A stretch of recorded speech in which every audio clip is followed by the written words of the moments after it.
이 본문은 우리가 감사절 때에 많이 이 본문을 가지고 설교를 듣기도 한 내용입니다. 이 본문이 누가복음에 기록되어 있거든요. 우리가 복음서마다 각 특징이 있는데 마태복음은 유대 기독교인들을 위해서 먼저 기록된 성경이 지금은 우리 모두에게 읽혀지는 성경이 됐습니다. 그러기에 이 마태복음 안에는 구약 성경에 대한 내용들이 많이 인용이 됩니다. 그리고 유대인들이 먼저 신앙생활에 갖고 있었던 가장 중요한 모세오경, 토라, 즉 5개의 성경처럼 마태복음 안에도 5개의 설교가 나와 있어요. 그럴 정도로 이 구조 자체도 그 유대인들이 읽으면서 마음이 편하게, 그런가 하면 오늘 이 누가복음은 먼저 이 누가라고 하는 그 당시의 의사입니다. 그런데 지금의 의사하고 과거의 의사가 똑같은 부분은 먼저 질병을 치료하는 부분에 똑같습니다.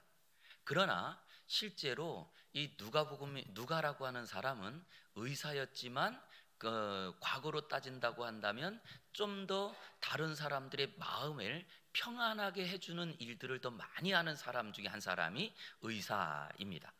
그런데 이 누가가 더 중요한 것은 어떤 의사로서에 대한 것은 먼저 이 사람이 그 사람의 상태가 어떤지를 알아야 그것을 가지고 진단을 하고 그 다음 치료 방법을 낼 수 있을 거 아니겠어요? 그러다 보니까 어떤 일을 만나면 제일 먼저 원인이 뭔가 라고 하는 것을 찾는 분이 의사이기도 합니다.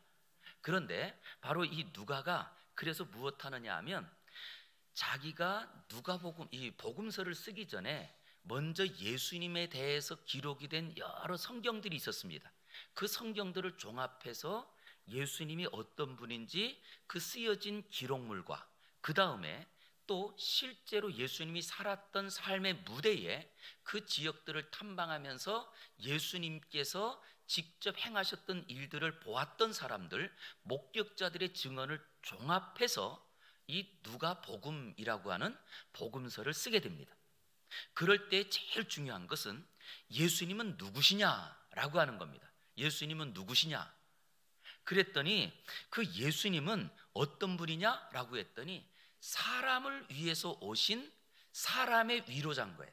사람의 위로자. 이게 굉장히 중요한 단어거든요. 그랬더니 자, 우리 사람이 위로받기 위해서 제일 중요한 것은 언제 위로받는가라고 했더니 사람이 언제 위로를 받을까요? 우리 성도님들은 내가 힘든 일을 당할 때 언제 위로를 받나요? 나보다 더 잘 되는 사람을 만날 때 위로받습니까? 아니면 나보다 더 어렵고 힘든 일을 만난 사람을 만나면 위로가 되나요? 이게 오히려 나보다 잘 되는 분을 만나면 그게 오히려 위로가 되는 게 아니고요, 신경질 나요. 뭐 짜증날 때도 있어요.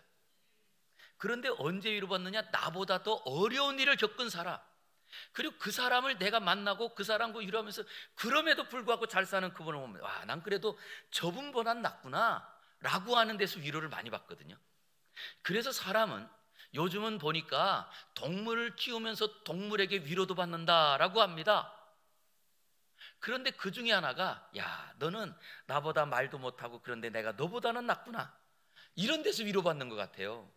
그런데 바로 이 누가가 예수님을 소개하면서 사람의 위로자인 예수님이세요. 사람의 위로자인 예수님. 그랬더니 그 예수님은 이 땅에 태어나실 때부터 일반 보통 사람보다 훨씬 더 고통과 어려움과 아픔 가운데 태어난 분이 예수님이시더라는 거예요. 그래서 그 내용을 자세하게 기록한 것이 누가복음입니다. 그래서 누가복음 안에만 예수님의 태어남에 대한 그 어린 시절에 대한 이야기도 다 담아요. 그 다음에 또 있습니다. 예수님께서 누구를 찾아가시느냐라고 할 때 찾아가시는 자리에도 소외된 사람, 아무도 거들떠보지 않는 사람, 이런 사람들을 찾아가시더라는 거예요. 그래서 저는 오늘 먼저 이 시간에 우리가 이 추수감사절을 맞이해서 감사할 때 먼저 우리의 눈이 잘된 사람들을 보면서 부러워하는 것보다 오히려 우리 안에 내가 누구를 위로해 줄지를 다시 한번 보면서 우리의 믿음의 눈이 열려서 감사의 이야기가 시작되는 그런 추수감사절이 되기를 주의 이름으로 축원합니다. 자, 그럴 때 우리 예수님께서는 우리보다 훨씬 더 고통의 자리에서 혹시 이것 좀 한번 비춰 주실래요? 크게. 예.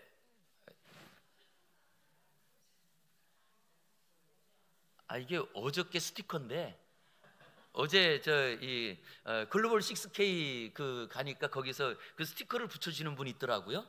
그래서 저도 한번 해주세요. 그래가지고 했는데 이게 안 지워지는 거예요. 그래서 저는 지워질 때까지 그냥 두리라, 그리고 얘네들을 위해서 기도하리라, 이런 생각을 가졌는데 혹시 하신 분들이 혹시 궁금해하실까봐, 그래서 이게 비칠 때마다. 자, 그런데 사실 우리가 어제도 그런 일이잖아요. 우리가 힘이 있고 뭔가 우리가 그래도 그들보다 환경이 좋은 자리에 우리가 기부도 하고 그 일로 위로도 하고 기쁨을 줄 수 있지만, 진짜 위로는요 언제 오느냐라고 할 때, 우리보다 훨씬 어려운 자리에서 잘 사는 분들을 볼 때 그것이 나에게 용기가 되고 힘이 되고 어려움을 이기는 방법이 되더라는 거예요. 그러기에 오늘 본문에 대한 이야기도 그 하나의 선상에서 기록을 합니다. 그래서 예수님께서 예루살렘으로 가실 때에 사마리아와 갈릴리 사이로 지나가셨다라고 하는데, 이 사마리아 그리고 갈릴리 사이라고 할 때 갈릴리 쪽은 북쪽이고요, 그리고 사마리아 쪽은 서쪽이에요. 그러니까 동쪽으로 해서 지나가셨다고 하는데, 이 길은 일반적으로 갈릴리에 살고 있는 사람들이 예루살렘을 올라갈 때 사용하고 있는 통로입니다. 즉 이쪽은 요단 계곡이라고 하는데, 그 요단 계곡으로 해서 요단강을 따라서 쭉 내려와서 거기에서 서쪽으로 등산해서 올라가는, 예루살렘으로 올라가게 되는 이런 과정입니다. 그런데 거기를 지나가시던 중에 이 요단 계곡을 지나가시다가 한 마을에서 한센병, 성경은 나병이라고 기록합니다. 그리고 우리가 알기에는 다 이미 아는 것은 문둥병 이렇게 말하죠.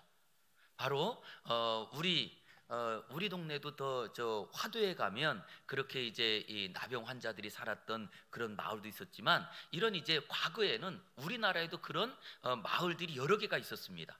근데 지금은 이제 거의 소록도까지도 그 환자들이 거의 없더라고요.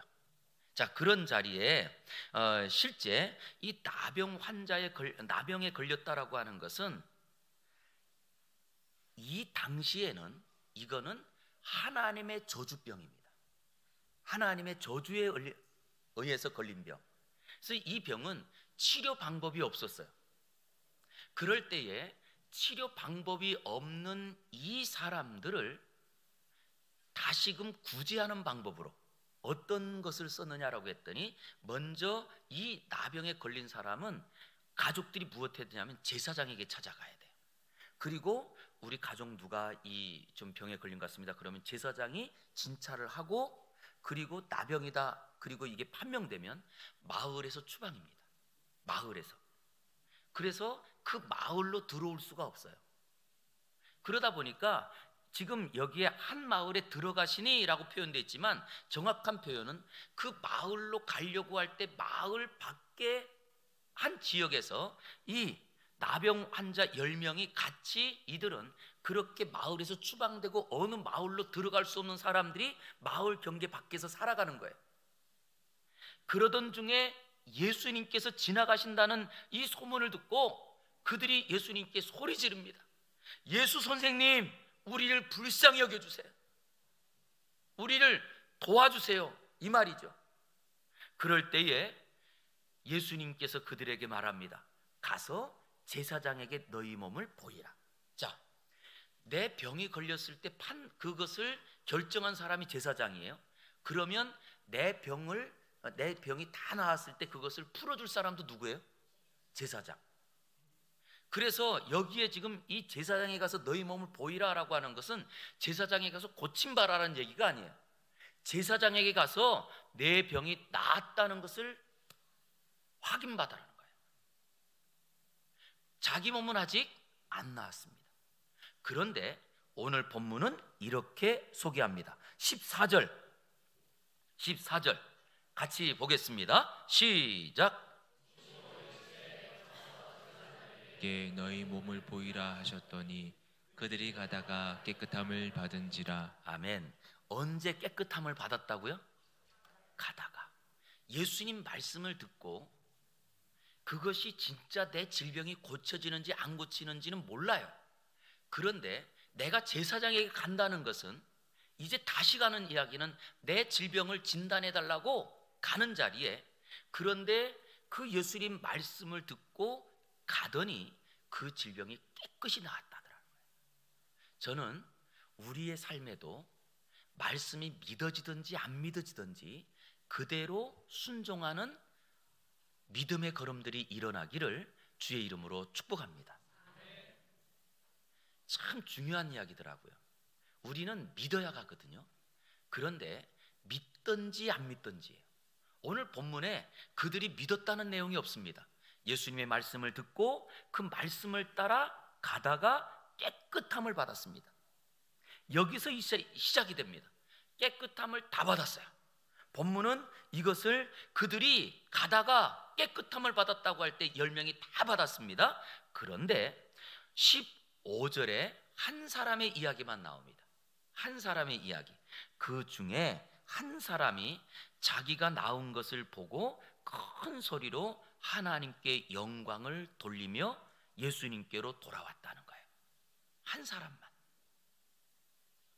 그 한 사람이 저는 오늘 이 오후 예배에 참석한 우리 모두가 되기를 주의 이름으로 축원합니다. 저는 오늘 설교 제목이 그래서 한 사람의 감사입니다. 그런데 이 한 사람은, 그 10명 중에 한 사람은 어떤 사람이었을까? 10명 다 집에서 가족들에게 쫓겨났고 그리고 마을에서 추방당한 사람들이었어요. 10명 다. 그런데 그 중에 오늘 한 사람은 어떤 사람이었느냐라고 했더니, 그 사람은 첫 번째 10명과 함께 말씀을 듣고 말씀을 따라가다가 자기의 문제를 해결받은 사람입니다. 저는 공동체로 볼 때 우리나라 전부가 하나님의 말씀을 듣고 가다가 복받은 나라가 우리나라가 아닌가라고 하는 생각이 듭니다.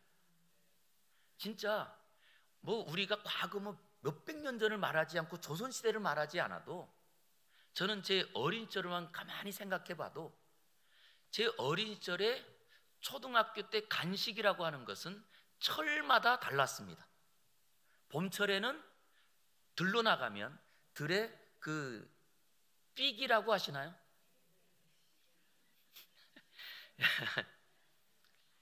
그 새순에서 이렇게 올라오는 그걸 뽑으면 그 안에 딱 까면 하얗게 나와요. 그게 간식이었고요. 그 다음 혹시 그럼 이건 아실지 몰라요. 개치기? 이 개치기는 갯벌에 자라는 건데요. 예, 이건 모르시죠? 맛있어요. 근데 이제 갯벌에서 자라는데 이 뿌리가 조금 빨개, 약간. 근데 그걸 이제 그 갯벌에서 빼가지고 그것도 좀 달짝지근한 게 맛있어요.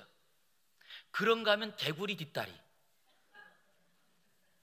저희 집이 어릴 때 염전 앞에 있었는데 초등학교 가기 전입니다.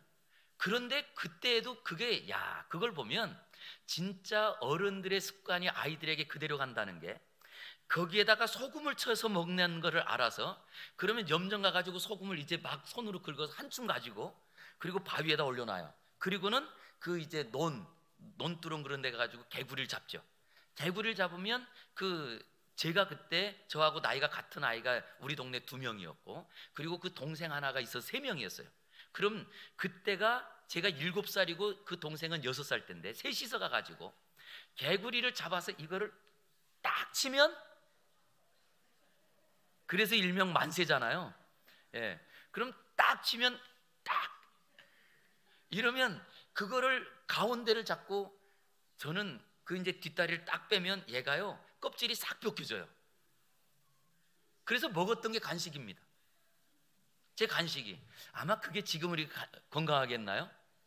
그 다음에 철이 달라집니다. 또 이게 여름철이 되면 이제 개구리도 그렇고 이제 다 이제 좀 없어져요. 그러고 나면 저에게는 뭐가 또 간식이냐라고 할 때, 바닷가에 가면 바닷가로 놀러 가면 거기서 배고프면 뭐 이제 몇 감다가 이제 좀 들어가면 지금보다는 그때가 해삼이 훨씬 많았던 것 같아요. 그러면 제 어린 시절에 해삼이 그 물속에서 보면 한 배로 커 보이거든요. 진짜 한 이만해요, 해삼이. 그럼 그거 꺼내가지고 그냥 가운데 쭉 누르면 그러면 내장이 나와요. 그러면 걔가 자기도 이제 얘가 아파서 그랬겠죠. 그러면 해삼이 단단해지거든요. 그럼 그거 그냥 뜯어먹는 거예요, 이렇게. 굉장히 부러워하시는데 그때로 가서 살아보실래요?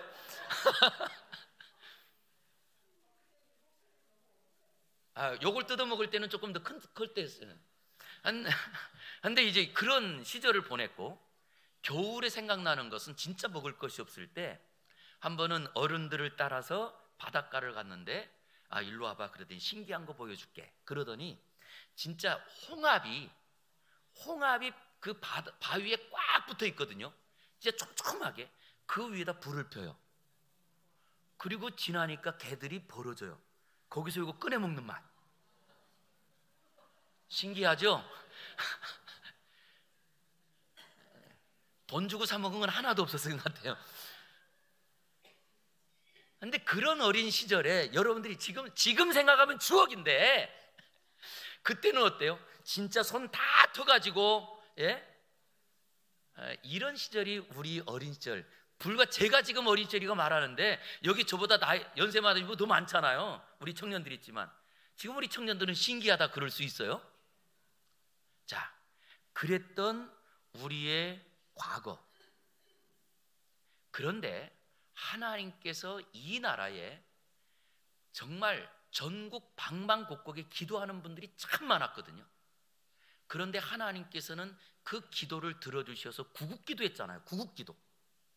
그 구국기도로 이제는 우리나라가 지금은 전 세계에서 아마 어딜 가봐도 우리나라처럼 이렇게 정말 잘 사는 나라를 찾아보기 어려울 정도로 이런 축복을 하나님이 허락하신 줄 믿습니다. 그것이 마치 이 10명의 그 나병 환자가 우리를 불쌍히 여겨주세요 라고 할 때 10명이 다 깨끗함을 받았어요. 그런데 감사하는 사람은 오늘 한 사람이더라는 거예요. 저는 우리가 이 나라를 보면서 지금 우리나라에 보니까 사업도 잘 되는 사람도 있고 부자도 많고 뭐 정말 대단한 사람들이 많이 있다 할지라도 그 사람들의 대표가 오늘 예배하는 저와 여러분 되기를 주의 이름으로 축복합니다. 그랬더니 오늘 이 한 사람은 어떤 사람이냐? 말씀으로 치유받았긴 했지만 그런데 16절에 보니까 이렇게 소개합니다. 16절, 예수의 발 아래 엎드려 감사하니 그는 어디 사람이에요? 사마리아 사람이더라. 그런데 이 단어를 쓰는 이유가 있습니다. 오늘 본문 앞에도 예수님께서 사마리아와 갈릴리 사이로 지나가셨다라고 하시는 말씀은 왜? 그 갈릴리에서요 예루살렘으로 올라가는 똑바로 가기 아주 쉬운 길은 사마리아를 통과해서 가면 쉬워요. 그런데 사마리아를 통과하지 않고 사마리아 옆으로 지나왔더라는 거예요. 그런 자리에 오늘 만난 이 한 사람은 사마리아 사람이라고 또 말합니다. 계속 오늘 본문에서 이 누가는 무엇을 말하고 있느냐? 바로 오늘 주인공이 되는 이 한 사람은 모든 사람들이 거기에서도 비난하고 그리고 또 외면하고 그리고 사람 취급도 하지 않았던 그 한 사람이라는 거예요. 누구 중에서도요? 나병 환자 중에서도 왕따 당하는 사람이라는 거예요. 어쩌면 우리가 지금 신앙생활하는 모습이 이런 모습 같습니다. 이제는 우리 학생들이 학교 가가지고 나 예수 믿는다라고 하는 것이 진짜 예수 믿는 사람을 찾아보기 어려울 정도로 믿는 사람을 찾기 어려운 나라가 우리나라가 됐습니다. 그런가 하면 예수 믿는 것 때문에 왕따 당하기 쉽고요. 그리고 예수 믿는 것 때문에 이제는 우리가 이 세상으로 나갔을 때 우리가 세상의 왕따가 될 수 있는 자리에 우리가 있는 거예요. 아마 여러분들도 유튜브나 이런 영상들을 통해서 보셨겠지만 인권위원장 후보 이제 청문회 하는 자리에 기독교 탈레반주의 그걸 말하는 사람이 나중에 알고 보니까 목사님 아들이더라고요. 죄송합니다. 신학을 한 사람이더라고요.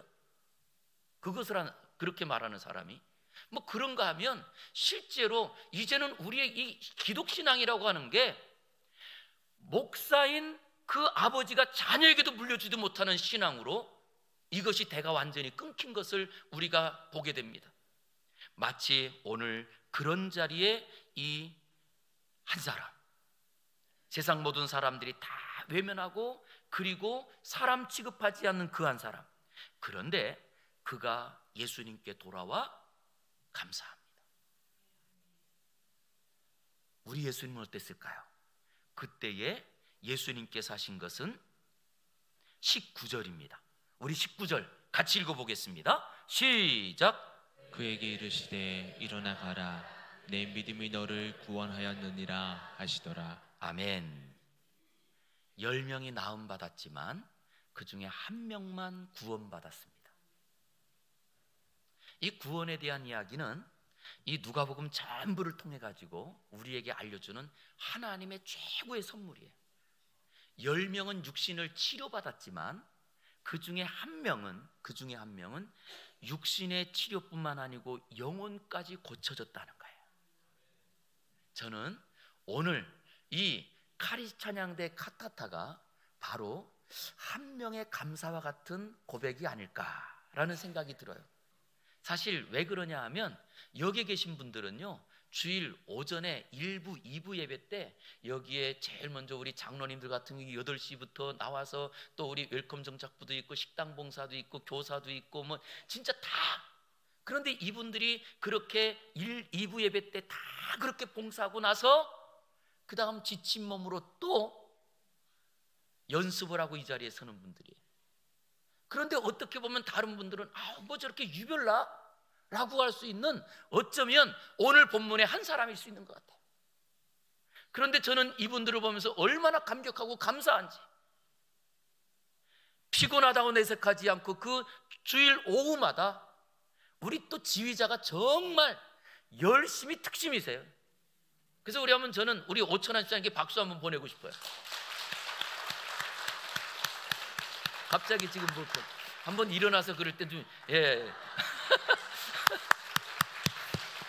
왜 그러냐 하면 제가 사실 오천한 집사님 보면서 저분은 진짜 우리 찬양대를 지금보다 좀 더 한 수준이라도 한 단계라도 올리기 위해서 그러다 보니까 제가 볼 때 찬양대 지휘하면서 배도 좀 많이 들어간 것 같아요. 그런데 참 이런 열심과 이런 열정 우리 하나님께서 얼마나 기뻐하실까. 그러게 오늘 제목을 한 사람의 감사라고 정한 이유에는 거기는 저는 우리 카리스 찬양대를 보면서 정한 제목이었습니다. 그리고 이 그 한 사람의 감사에 대한 이야기가 결국 이스라엘을 구원하는 이야기로 퍼집니다. 오늘 이 카리스 찬양대에 하나님께 감사라고 하는 이 찬양을 통하여서 우리 성도들과 함께 한 사람의 감사가 열방의 감사로 나아가는 시작되기를 주의 이름으로 축원합니다. 기도하겠습니다. 거룩하신 아버지 하나님, 감사합니다. 오늘도 우리가 다시 한번 하나님의 그 은혜에 감사하는 한 사람이 되게 하시고 그 한 사람을 통한 하나님의 구원의 역사가 우리를 통하여 가정과 우리의 삶의 현장으로 흘러가게 하여 주시옵소서. 영광 받아 주시길 원하옵고 예수님 이름으로 기도 올리옵나이다. 아멘.